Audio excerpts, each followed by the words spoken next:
Cricket में हार जीत तो लगी रहती है यार, क्योंकि ये खेल है, ये कोई डॉक्टरी परीक्षा नहीं जिसमें हर बार आपको 100 में से 100 नंबर लाने ही हैं। प्रॉब्लम हार नहीं है, प्रॉब्लम यह है कि हम कैसे हारे। और कमाल की बात यह है कि हम लोग बहुत ही बेसिक और बचकानी हरकतें करके हारे। अब कल जो हुआ उससे पहले हमने पिछले मैच में भी कहा था कि शुभमन गिल को हर फॉर्मेट में फिट करने का जो चक्कर टीम इंडिया ने चला रखा है वो उल्टा पड़ता नजर आ रहा है। और मजेदार बात यह है कि ये चीज अब कमेंटेटर्स भी खुलेआम बोलने लगे। सब लोग पूछ रहे हैं क्या टीम मैनेजमेंट गिल को ऑल फॉर्मेट खिलाड़ी बनाने में कुछ ज्यादा ही ओवर स्मार्ट बन गया है। गिल को T20 में फिट किया गया, उनको वाइस कैप्टन बना दिया गया, और अब आप किसी को वाइस कैप्टन बना देते हो ना तो उसे ड्रॉप करना मुश्किल ही नहीं, नामुमकिन जैसा हो जाता है। और यही तो प्रॉब्लम है, क्योंकि गिल को ड्रॉप करना मुश्किल है, इसीलिए तो टीम इंडिया को 3 बड़े नुकसान उठाने पड़ रहे हैं। पिछले 10 इंटरनेशनल इनिंग्स में ओपनिंग करते हुए 3-3 शतक लगाने वाले संजू सैमसन को बाहर का रास्ता दिखा दिया गया, सिर्फ इसलिए कि गिल को हमेशा टॉप ऑर्डर में ही खिलाया जाएगा। जब संजू ओपनिंग करते थे तो विकेट कीपिंग की समस्या ही खत्म हो जाती थी, लेकिन अब जब गिल ओपनिंग कर रहे हैं तो विकेट कीपर तो चाहिए ही चाहिए। और इसकी वजह से रिंकू सिंह जैसे खिलाड़ी की जगह नहीं बन पा रही है टीम में। यशस्वी जायसवाल जैसा खिलाड़ी जो फॉर्म में है, तैयार है, पर उसको चांस नहीं दिया जा रहा है। क्यों? क्योंकि एक स्लॉट गिल का पक्का कर दिया गया है, यानी एक गिल को फिट करने में 3-3 खिलाड़ियों की बलि, और ऊपर से गिल चल भी नहीं रहे।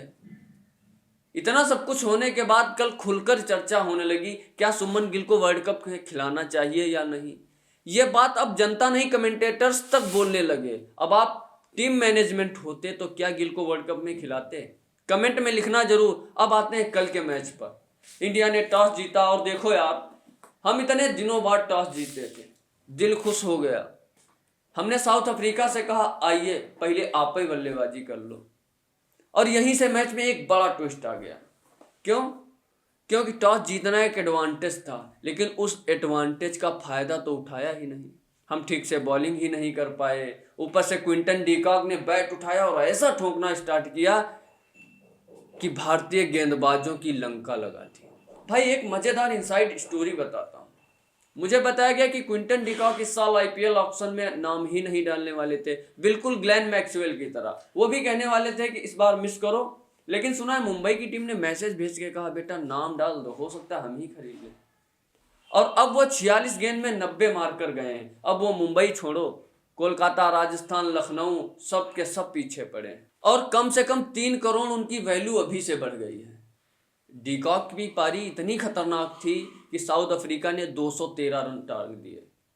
अब देखो मॉडर्न T20I में 214 का टारगेट आजकल कोई बड़ा टारगेट नहीं माना जाता।